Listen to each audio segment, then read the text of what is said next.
Assalamualaikum warahmatullahi wabarakatuh. Selamat pagi, salam sejahtera, Om Swastiastu, Namo Buddhaya, salam kebajikan bagi kita semuanya. Yang saya hormati tentunya para Bapak Ibu guru, para kepala sekolah, para pengawas sekolah di seluruh penjuru tanah air, mulai dari Sabang sampai Merauke, mulai dari Myanmar sampai Pulau Rote. Bapak Ibu sekalian, perlu kami beritahukan bahwa di era pandemi COVID-19 ini, pembelajaran kita mengalami suatu hal yang sangat luar biasa terkait dengan pembelajaran tatap muka yang sebagian besar sekolah-sekolah melakukan melalui online atau daring.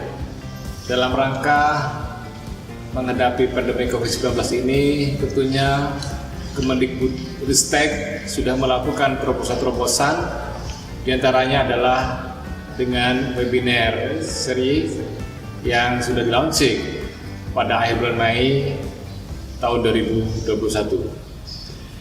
Kemudian dari tindak lanjut launching yang sudah dilakukan oleh Mas Menteri, maka Direktorat Jenderal Guru dan Tenaga Kependidikan bersama dengan P4TK seluruh Indonesia, salah satunya adalah P4TK PKNPS, akan menyelenggarakan seri webinar dengan tema pembelajaran tatap muka terbatas untuk menyongsong tahun ajaran baru 2021-2022. Mari Bapak Ibu sekalian, kita ikuti bersama seri webinar dan podcast yang akan diselenggarakan oleh P4TK PKNPS mulai tanggal 4 Juni 2021. Jangan lupa komen, like, serta subscribe untuk P4TK PKNPS. Akhirul kalam, wassalamualaikum warahmatullahi wabarakatuh.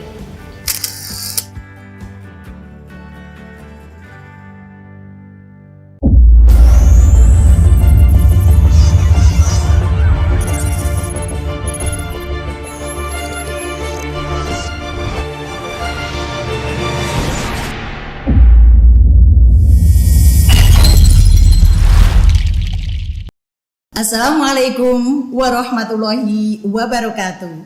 Selamat siang dan selamat berjumpa dengan kami P4TK PKN dan IPS Kota Batu, Jawa Timur dalam program seri webinar Guru Belajar Pembelajaran Tatap Muka Terbatas bersama saya Istiqomah Widya Iswara P4TK PKN dan IPS Kota Batu. Perlu saya sampaikan bahwa sebelum pengambilan video ini kami lakukan, kami yang terlibat semuanya sudah mengikuti tes antigen dan alhamdulillah hasilnya negatif. Terima kasih kami sampaikan kepada Bapak Kepala P4TK PKN dan IPS Bapak Dr. Subandi MM yang telah memberikan kepercayaan kepada kami untuk mengawal seri podcast pertama dengan tema persiapan pelaksanaan pembelajaran tatap muka terbatas di jenjang sekolah dasar. Bersama saya telah hadir dua narasumber yang cantik-cantik.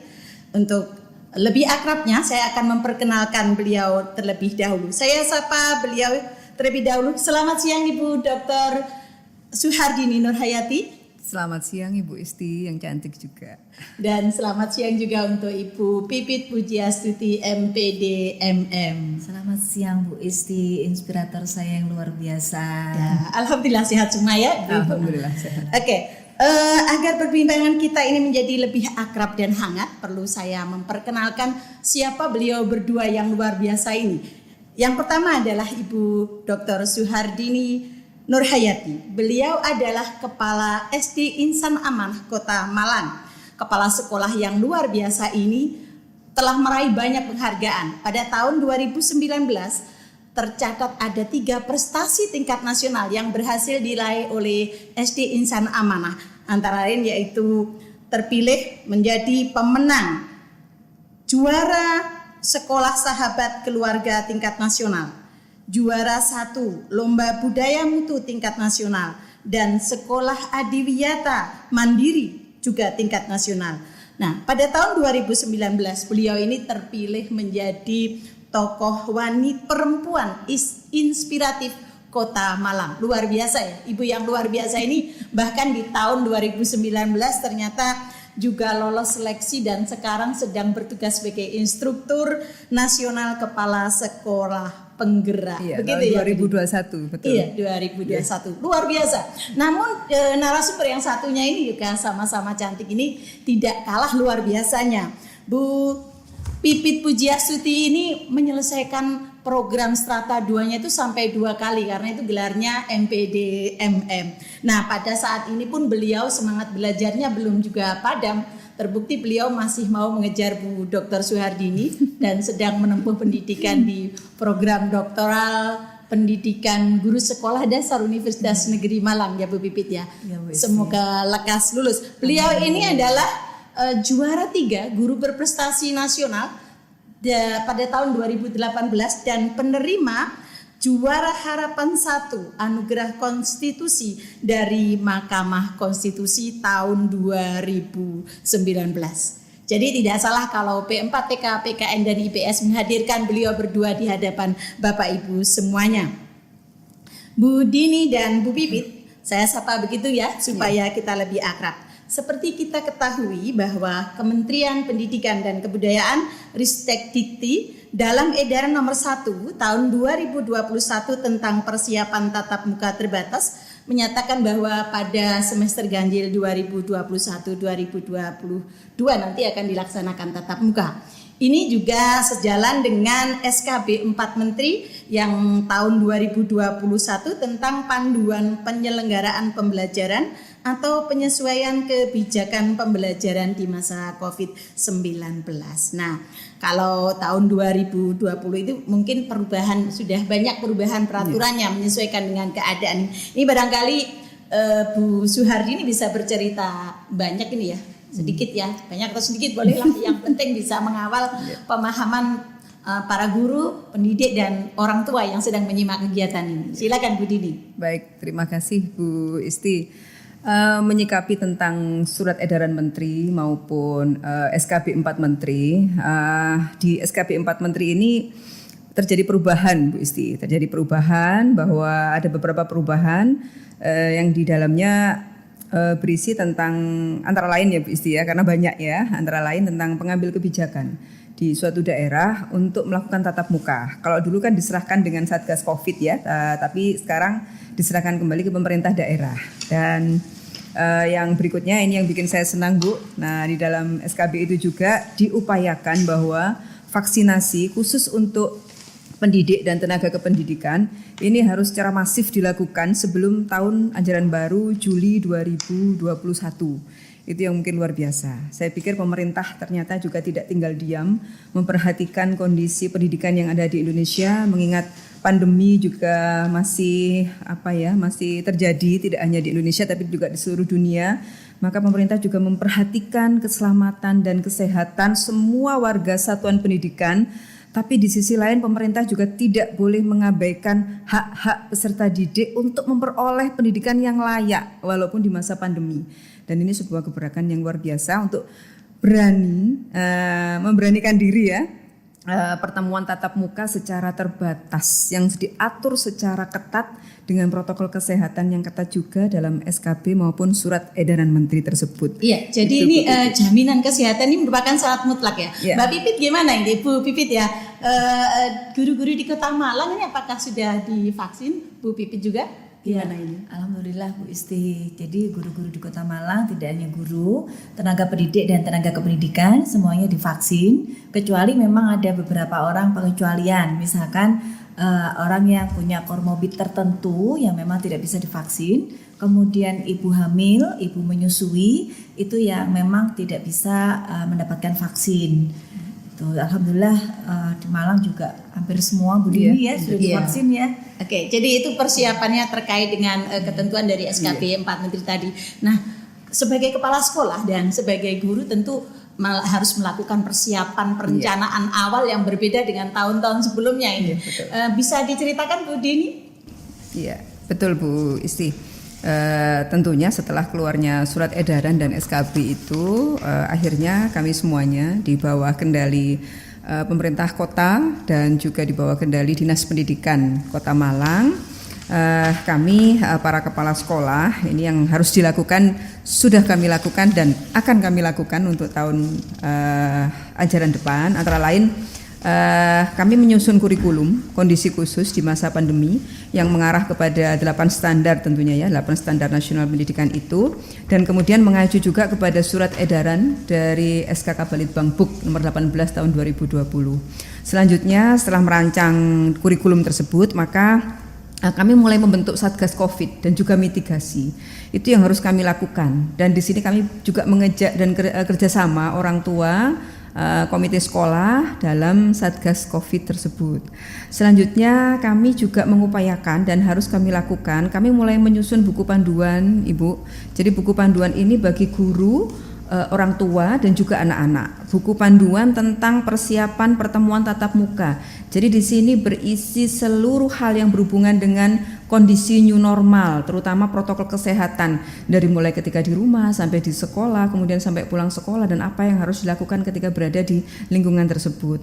Selanjutnya kami juga mulai melakukan analisis kebutuhan Ibu terhadap hal-hal yang berhubungan dengan sarana prasarana, infrastruktur sekolah juga, kesiapan dan kesehatan tenaga pendidik dan tenaga kependidikan yang berhubungan dengan vaksinasi tadi Bu Pipit, juga dengan komorbid. Jadi kami juga harus memperhatikan guru, tenaga pendidik maupun tenaga pendidikan serta anak-anak yang punya komorbid. Ini juga menjadi satu perhatian khusus. Selain itu kami juga selalu melaksanakan koordinasi yang berkesinambungan mulai dari tingkat rumpun kelas sampai dengan tingkat gugus bahkan di tingkat kecamatan. Selain itu kami juga bekerja sama dengan Rumah Sakit Universitas Brawijaya yang kebetulan berdekatan dengan sekolah kami. Kami punya MOU tentang kerjasama itu karena untuk mengantisipasi beberapa hal yang berhubungan dengan kesehatan. Dan kemudian di sisi lain kami juga harus membuat jaringan digital di sekolah berupa learning management system yang di sini tentunya berbasis IT. Itu yang harus dilakukan oleh kepala sekolah, mengingat nanti ada daring, ada juga luring Dan yang terakhir kami tentunya selalu mengadakan sosialisasi, webinar dan juga kampanye tentang new normal terhadap persiapan tatap muka ini. Itu mungkin sekilas yang bisa saya sampaikan Bu Pipi, Bu Isti. Kalau Bu Dini itu kan karena kepala sekolah jadi persiapannya tuh mencakup hal-hal yang lebih di luar kelas. Nih bagaimana dengan Bu Pipit ini sebagai guru kelas, apalagi guru SD di mana anak-anak ini perlu perhatian khusus gimana persiapannya ini Bu Pipit? Luar biasa ini, perlu energi ekstra ini Bu Isti Jadi memang sebelum pembelajaran tatap muka terbatas dilaksanakan, ada rapat untuk pembagian tugas, kemudian persiapan sarana dan prasarana dan lain sebagainya. Jadi guru itu dari awal anak-anak datang itu sudah guru dibagi tugas di titik-titik tertentu. Di awal anak-anak datang, pengantar dipastikan untuk parkir sepeda motor sudah jaga jarak. Kemudian masuk juga begitu, dari halaman depan pagar sampai halaman dalam sampai lantai itu diberi tanda-tanda isolasi berwarna, ada yang merah, ada yang hijau untuk memastikan betul-betul jarak sesuai protokol kesehatan terpenuhi. Kemudian begitu anak-anak masuk dipastikan juga dipantau apakah sudah memakai masker, apakah maskernya itu sudah sesuai dengan standar kesehatan. Kalau misalkan belum, sekolah menyediakan, jadi kami ganti langsung maskernya. Kemudian di tempat cek suhu juga ada guru yang bertugas itu memastikan suhunya anak-anak aman di bawah 37 derajat Celcius. Kalau misalkan di bawah di atas 37 nanti akan kami arahkan ke lobi dan ada petugas Satgas Covid yang akan mendampingi dan akan memberikan tindak lanjut. Sampai ke cuci tangan. Di tempat cuci tangan juga ada guru yang memantau dan mengawasi, memastikan anak-anak itu betul melakukan cuci tangan dengan cara yang tepat gitu. Masuk ngantri, kemudian dari tangga juga ada titik-titik yang sudah ditunggu oleh guru yang sudah diberi tugas sampai masuk ke kelas. Kemudian di depan kelas itu disediakan hand sanitizer sama tisu. Jadi anak-anak membersihkan tangan dulu pakai hand sanitizer, masuk. Mereka duduk di bangku yang sudah diberi nomor sesuai dengan daftar presensi. Jadi ada 2 Bu Isti, hari ini kan dibagi 2 ya, 50% 50%. Hari ini yang masuk nomor presensi genap, besok nomor presensi ganjil. Jadi otomatis gurunya itu punya tugas double, di mana kita akan menangani siswa yang melakukan pembelajaran luring, yang pada waktu itu melakukan pembelajaran tatap muka terbatas, dan siswa yang melakukan pembelajaran daring di rumah. Jadi malam itu kita set dulu di Google Classroom, dijadwalkan untuk besok materi yang akan kita sampaikan. Kemudian besok pagi kita tinggal fokus ke siswa yang melakukan pembelajaran luring. Demikian juga sebelum pembelajaran itu setiap hari diperingatkan untuk bagaimana anak-anak harus mematuhi protokol kesehatan. Sampai etika bersih pun begini diingatkan setiap hari itu Bu Isti begini. Iya, sampai sedetail itu ya. Iya, harus. Saya lihat memang banyak sekolah juga yang memberikan poster-poster tulisan, misalnya di dekat wastafel itu ada poster tentang bagaimana mencuci tangan yang baik. Bahkan di beberapa sekolah itu ada diciptakan syair-syair lagu atau apa gerakan-gerakan tertentu. Ada yel-yel Bu. Gimana? Ada yel-yelnya. Yel-yel sederhana sih untuk anak-anak. Bisa kita coba ya Bu ya. Coba. Bu Isti Bu Isti dan Bu Pipit ikut coba ya. Iya. Kasih contoh dulu Bu. Baik, kalau kasih contoh ya. Kalau kau mau sehat cuci tangan, jangan lupa pakai masker, jaga jarak, hindari kerumunan, kurangi mobilitas, jaga terus imunitas. Oke, kita coba bareng-bareng. Oke, kita ya, coba bersama-sama ini ya. Baik. 1, 2, 3. Kalau kau mau sehat cuci tangan, jangan lupa pakai masker, jaga jarak, hindari kerumunan, kurangi mobilitas, jaga terus imunitas. Ya, luar biasa ini. Kalau anak-anak SD diajak bernyanyi seperti ini, pasti akan mudah ingat dan mudah melaksanakannya. Nah, Mbak Pipit dan Bu Dini, ada hal yang juga perlu kita sadari bahwa bagaimanapun persiapan tetap sudah kita lakukan dengan sebaik-baiknya dari semua sektor. Tadi ada dari dinas kesehatan, dari gurunya bagaimana bersiap-siap. Namun tidak menutup kemungkinan kita akan ada sesuatu yang tidak kita inginkan yang mungkin terjadi. Nah, ini adakah trik-trik khusus yang dilakukan untuk menjaga bila terjadi sesuatu yang tidak kita inginkan? Iya, betul Ibu Isti, bahwa ternyata pandemi yang kita kira akan selesai 1-2 bulan ternyata sampai 1,5 tahun itu belum berakhir. Ini menunjukkan betapa bahayanya sebetulnya pandemi dengan virus COVID-19 ini. Maka kondisi untuk mengantisipasi hal-hal yang tidak kita inginkan itu harus kita lakukan. Jadi kita tidak hanya mengacu pada plan A saja, tapi kita harus lakukan plan B, plan C dan sebagainya. Beberapa hal yang kami lakukan Bu Isti dan juga Bu Pipit, antara lain yang pertama jelas kami harus membentuk Satgas Covid. Ini tidak boleh hanya sekedar embel-embel saja atau di atas kertas, tapi memang ini betul-betul harus dilaksanakan. Jadi Satgas Covid ini terdiri dari pendidik, tenaga kependidikan, dan komite juga ada di dalamnya. Dan kemudian tupoksinya juga harus jelas, serta evaluasi setiap hari seperti apa yang dilakukan oleh Satgas Covid, serta mitigasi. Itu yang paling penting. Kemudian yang kedua, bahwa kami membuat kerjasama Ibu dengan rumah sakit terdekat dan juga dengan puskesmas di kecamatan. Alhamdulillah di Kota Malang ini seluruh puskesmas yang ada di 5 kecamatan itu sangat concern untuk membantu sekolah jika terjadi hal-hal yang tidak diinginkan. Itu beliau langsung cepat tanggap untuk datang ke sekolah, dan itu kami bekerja sama dengan rumah sakit dan juga puskesmas terdekat. Kemudian kami juga mendatangkan dokter secara berkala untuk melihat tentang kondisi sekolah, apakah sudah layak atau belum untuk anak-anak masuk sekolah. Terus kemudian juga melihat bagaimana habitnya anak-anak selama pertemuan tatap muka itu. Dari situ nanti juga akan memeriksa jika ada dari kami ya, dari anak-anak atau warga sekolah yang sakit. Dari situ nanti kami bisa tahu seperti apa kondisi yang terjadi. Semoga semuanya sehat-sehat saja. Amin. Dan yang terakhir kami yang jelas harus menyiapkan seluruh sarana prasarana yang berhubungan dengan perlengkapan untuk kesiapan tatap muka, antara lain tentang alat pengatur suhu. Ini alhamdulillah oleh pemerintah dan Dinas Pendidikan Kota Malang kami sudah semuanya, satu kota ini sudah diberi semua untuk alat pengukur suhu, kemudian hand sanitizer, ketersediaan air bersih dan juga wastafel sesuai dengan rasio jumlah siswa. Jangan sampai nanti wastafel sedikit siswanya banyak. Ini akan menambah kerumunan nanti Bu ya.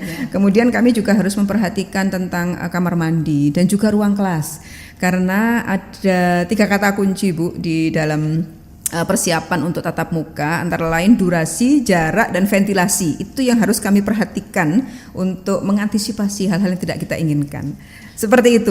Iya, tapi ini kalau itu kan kepala sekolah, ini versi guru pasti berbeda karena guru ini yang langsung berhadapan dengan anak-anak di kelas ini. Gimana ini Mbak Pipit? Iya, jadi sama pada intinya dengan Bu Dini ya.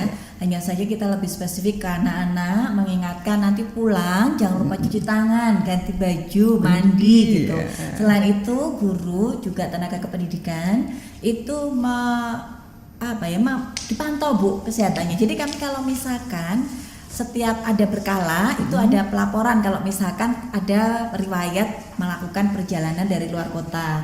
Kemudian tenaga pendidik dan kependidikan juga mengisi Google Form, di situ ada pendataan guru tersebut mempunyai komorbid atau tidak. Di rumah siapa saja anggota keluarga di dalam rumah mempunyai komorbid tidak.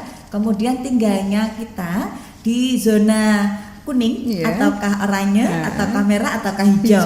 Ya, juga dipantau transportasi kami. Apakah menggunakan transportasi umum atau transportasi pribadi. Itu juga nanti akan diterapkan juga ke anak-anak ya. Jadi wali murid nantinya juga akan mengisi Google Form yang pantauan kesehatan dari sekolah. Iya. Tadi ini waktu Bu Suhardini menjelaskan ada kata jarak ya. Jarak. Iya. Nah itu yang jadi pemikiran saya ini ya. Mungkin juga para orang tua yang ada di rumah. Belajar di tingkat sekolah dasar itu selalu identik dengan bermain-main, di mana anak-anak itu gandengan tangan, berpelukan. Nah, bagaimana ini untuk menghindari ini? Karena tadi kalau kita menyimak ya dari Bu Suhardini, Bu Pipit itu anak diingatkan ini harus begini, harus begini. Saya membayangkan kalau saya ini jadi anak SD, wah ini kondisi gawat darurat, kayak mau perang gitu. Di mana senangnya belajar kalau seperti itu, suasananya tegang sekali. Nah ini kan butuh trik khusus ini, gimana ini? Ya Bu Pipit, Bu Isti. Jadi itu yang memang betul-betul kami pikirkan Ibu. Jadi jangan sampai nanti setelah setahun setengah ya tidak sekolah, kemudian sekolah ternyata justru malah tegang karena diingatkan terus ya. Maskernya jangan dilepas, jangan lari-lari, jangan berkerumun, jangan mendekat temannya, padahal mereka merindukan temannya.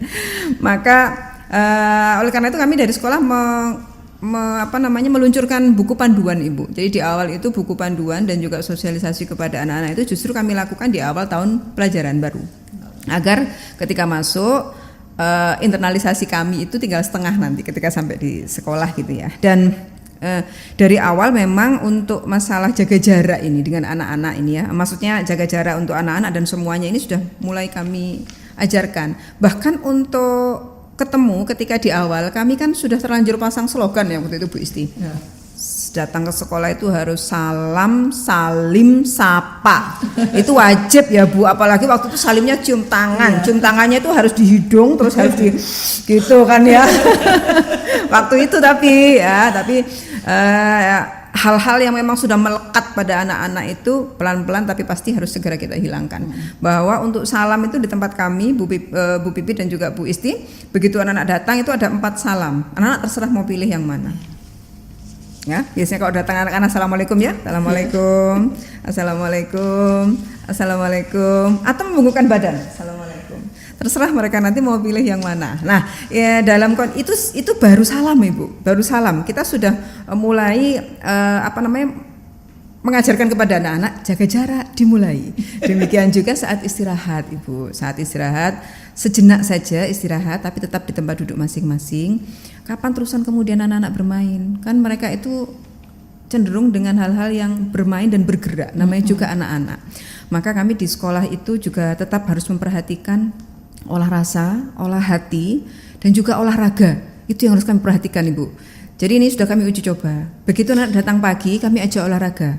Jaga jaraknya tidak 1,5 meter Bu Isti, 2 meter Bu di lapangan. Karena kebetulan yang sekolah kan hanya 35% sampai 40% ya, sehingga mereka harus jaga jarak dan kami lakukan senam. Lakukan senam ringan di bawah sinar matahari, meskipun itu hanya 15 menit. Tapi anak-anak sudah sangat senang sekali dengan kondisi itu karena sudah bergerak. Kemudian untuk pramuka, ini olahraganya juga masih di situ. Kami pramukanya ada 2 Bu, virtual dan juga ada tatap muka. Tentunya anak-anak tetap harus sangu yang namanya sanitizer. Jadi apapun yang akan mereka pegang, entah itu tongkat, entah itu tali, setelahnya harus pakai hand sanitizer. Dan ataukah bendera semapur dan sebagainya itu tetap harus, karena kegembiraan anak-anak di situ, gitu ya.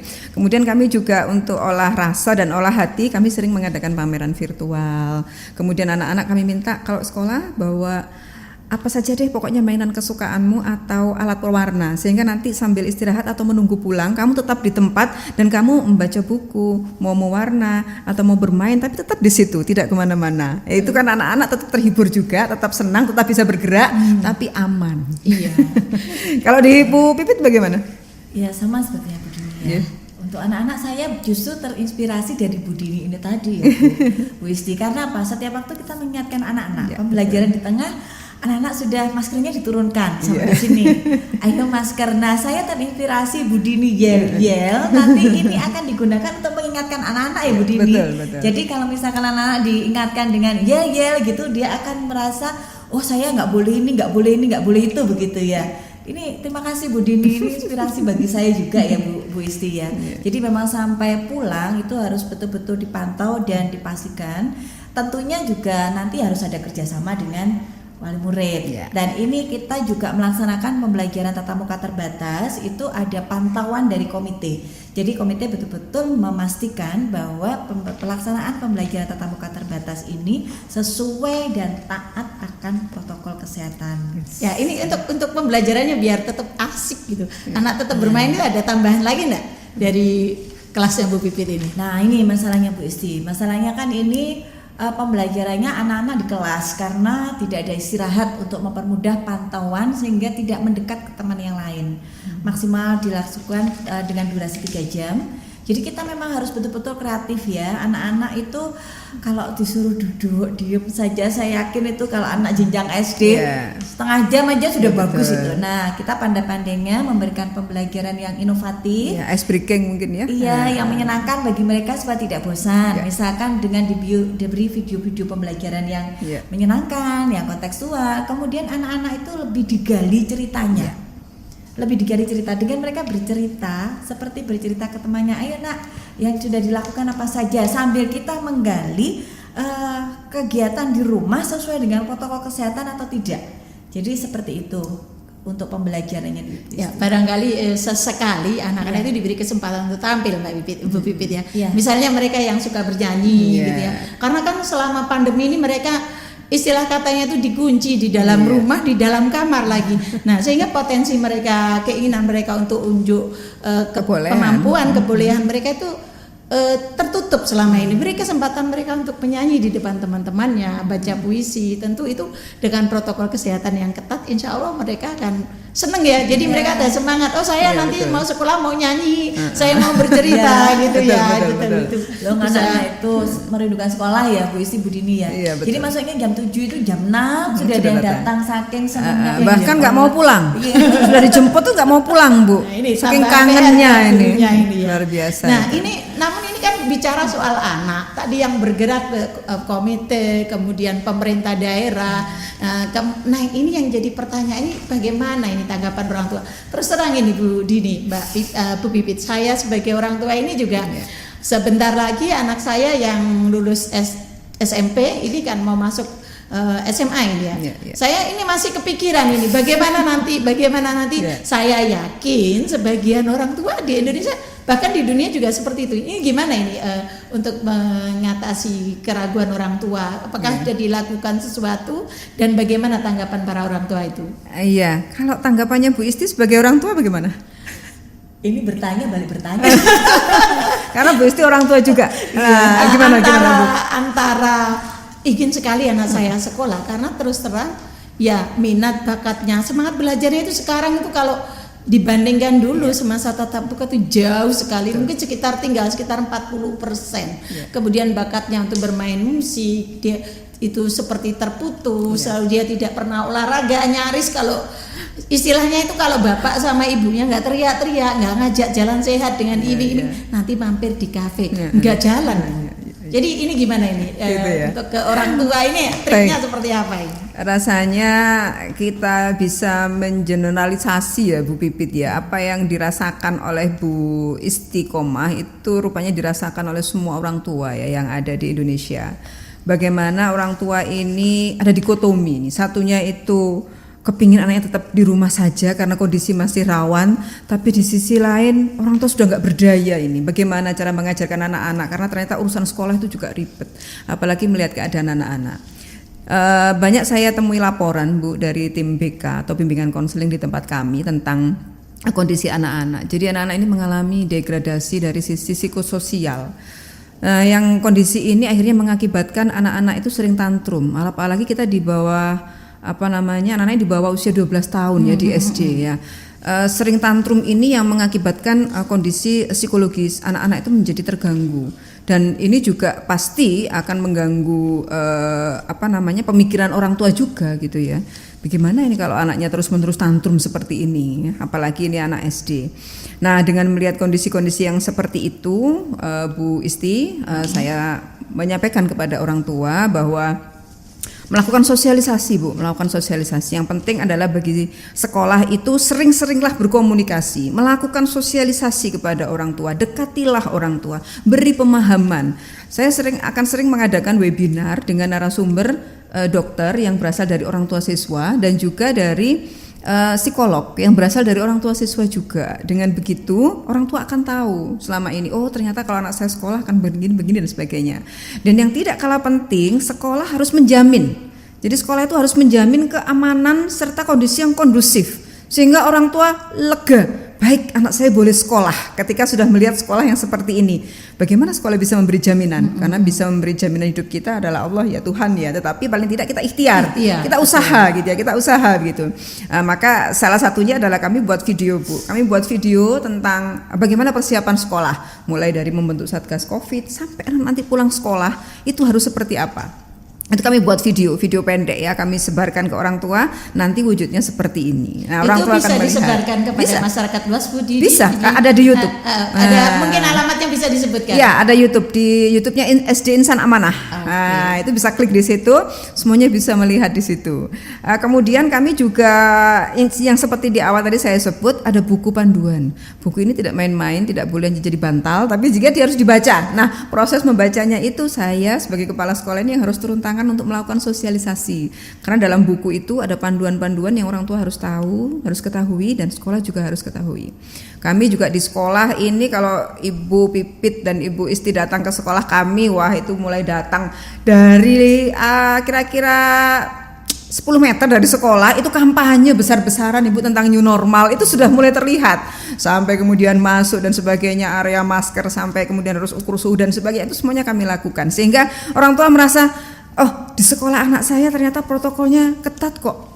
Ya ketat kok. Jadi dengan ikhlas akan menyekolahkan anak-anaknya kembali. Itu mungkin jaminan kepada orang tua. Tapi itu kan tadi harus disosialisasikan, harus disampaikan. Betul. Kalau Bu Pipit mungkin ada tambahan? Sama juga. Jadi memang di sekolah kami di AJN Pemantauan 1 juga membuat video persiapan pembelajaran tatap muka terbatas dan diupload di YouTube juga Bu Isti. Juga ada pengawasan pantauan dari komite. Selain itu, kalau kita menetapkan ya administrasi dan rekam jejak bahwa sudah dilakukan pemetaan dan pemantauan kesehatan kepada tenaga pendidik maupun tenaga kependidikan. Seandainya ada orang tua yang ragu, kita bisa menunjukkan dokumentasinya. Selain itu, kalau misalkan sekolah betul-betul menerapkan protokol kesehatan dengan bagus, tentunya orang tua nanti akan bertanya pada Ananda. Jadi di sekolah tadi bagaimana? Itu sekaligus juga Ananda siswa itu juga mensosialisasikan bahwa sekolah betul-betul sudah siap melaksanakan pembelajaran tatap muka terbatas dengan sarana prasarana dan segala sesuatunya yang mendukung. Tentunya tidak lepas dari kerjasama yang bagus antara sekolah dengan orang tua, dengan komite, dan dengan masyarakat sekitar. Iya benar. Jadi kapan hari kebetulan anak saya kan kelas 9 ya. Jadi hanya beberapa kali ke sekolah. Sampai rumah pertanyaan saya, "Dek, tadi maskernya dilepas enggak? Tadi cuci tangan enggak? Tadi pakai hand sanitizer?" Begitu. Kemudian dengan bangga dia bercerita, sama bu guru diingatkan, temenku juga jaga jarak gitu. Alhamdulillah. Jadi selain memang jaminan yang diberikan di sosialisasi, memang benar-benar harus diterapkan, bukan sekadar wacana begitu ya. Ada tambahan Bu Isti. Kemarin itu kami sudah melakukan percobaan tatap muka dengan siswa kelas 6. Ya, siswa kelas 6 itu kami lakukan uji coba 1 bulan penuh itu masuk. Dan dengan protokol yang sangat ketat, kami lakukan itu sampai anak-anak mengikuti ujian di sekolah juga. Dan alhamdulillah sampai detik ini setelah 1 bulan berlalu, anak-anak sudah selesai ujian, semuanya dalam kondisi sehat walafiat, tidak ada yang sakit. Paling tidak ini adalah aksi nyata kami. Kami serius menangani ini. Sekolah serius sekali. Dan ketika kemarin 103 anak masuk dalam waktu 1 bulan, kami bisa menjaga kondisi itu dengan baik. Orang tua akhirnya juga legolilo gitu ya. Seperti itu Bu. Tega melepas itu tega. Kalau kan was-was banget gitu. Nah ini kalau tadi kita sudah bicara tentang regulasinya, tentang protokol COVID, kemudian sosialisasi dengan orang tua.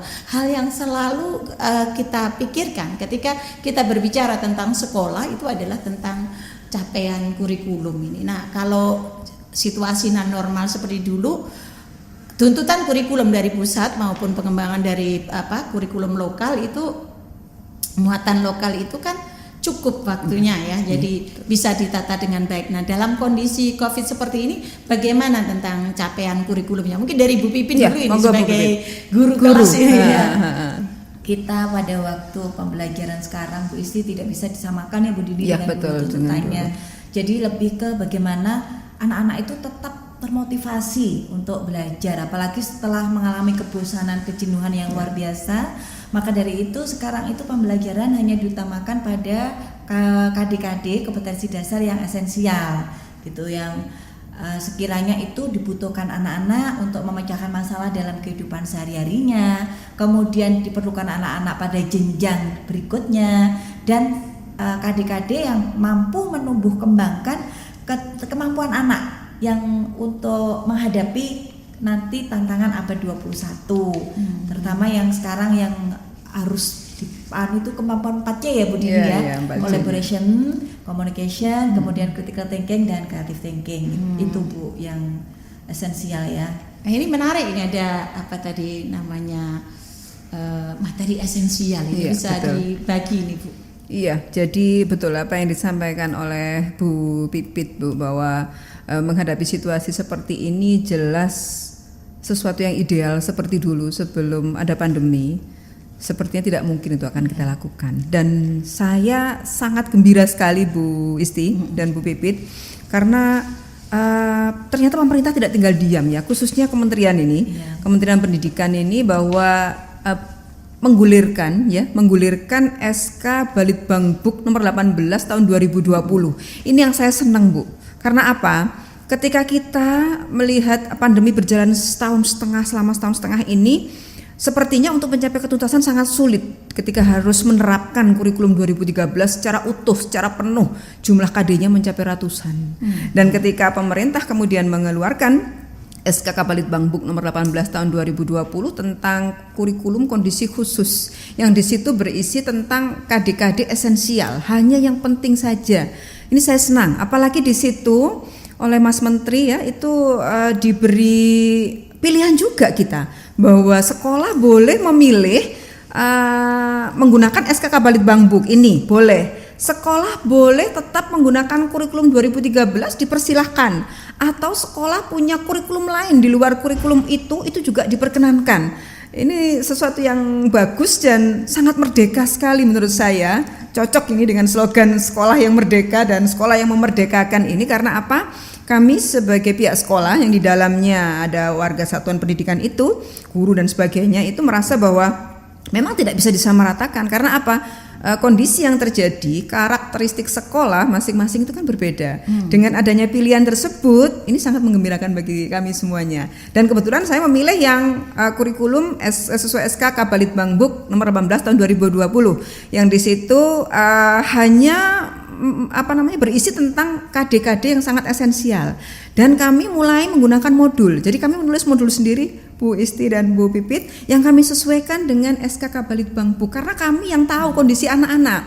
Dia akan bertemu dengan gurunya lewat Zoom dan Google Meet dan sebagainya, itu sekian jam, maka materi yang akan kita ajarkan hanya materi ini dan ini itu saja. Iya. Jadi itu bisa berhasil guna dan berdaya guna, itu menurut saya seperti itu. Luar biasa ya program sekolah Merdeka Belajar ya. Program Merdeka Belajar ini sepertinya memang kita, terutama Pak Menterinya ini salut ya ini ya. Program ini diluncurkan seperti disiapkan begitu oleh Allah untuk menghadapi Covid, termasuk bagaimana Kementerian Pendidikan dan Kebudayaan Ristekdikti ini juga mengembangkan pembelajaran digital yang dulu mungkin para guru itu masih banyak mengeluh, banyak yang ntar aja lah saya masih pembelajaran biasa. Beruntungnya sebagian dari guru sudah mulai bergerak sehingga tidak terlalu kaget. Namun ini bukan rahasia ya. Tidak semua guru sudah memiliki kompetensi yang memadai dalam mengembangkan kurikulum di masa Covid ini, terutama dalam memilih materi esensial, pembelajaran yang tepat ini. Apakah Mbak Pipit, Bu Pipit sebagai guru ini ada misalnya bermusyawarah dengan KKG atau seperti apa? Apakah sudah dilakukan seperti itu? Karena saya yakin kalau berkumpul bersama dengan beberapa orang, istilahnya itu kalau satu kepala puyeng sendiri, kalau banyak kepala kan lebih mudah. Apakah sudah ada hal-hal seperti itu ataukah hanya lewat dunia maya seperti apa, Bu Pipit? Memang sempat dengan KKG dan dengan sesama guru. Kalau misalkan saya di level kelas 4 gitu ada 3 kelas paralel, jadi sesama guru kelas 4 kita diskusikan, karena memang mungkin dalam satu KKG pun itu karakteristik siswa di masing-masing sekolah itu berbeda, tidak sama. Ya, jadi yang lebih memungkinkan adalah kami diskusi yang lebih intens itu di sesama rekan sejawat di satu sekolah itu. Okay. Saya yakin pihak dinas pendidikan pasti akan mengawal juga ya dalam hal ini ya. Nah, ini yang juga menarik ya. Tadi kita udah bicara juga tentang bagaimana sosialisasi dengan orang tua, capaian kurikulum.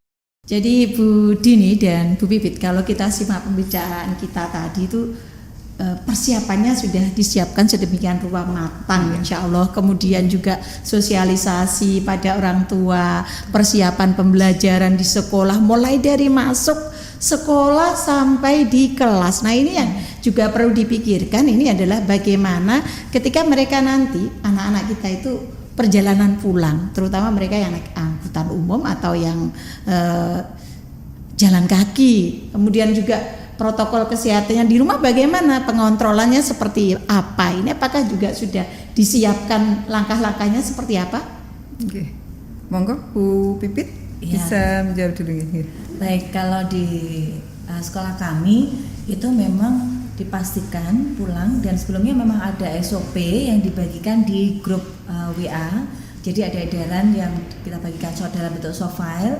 Itu salah satunya adalah wali murid yang mengantar dan menjemput, terutama menjemput putra-putrinya itu dipastikan tepat waktu sehingga menghindari kerumunan, karena pulangnya kita jamnya tidak sama, setiap jenjang kelas diatur sedemikian rupa sehingga tidak terjadi kerumunan para penjemput.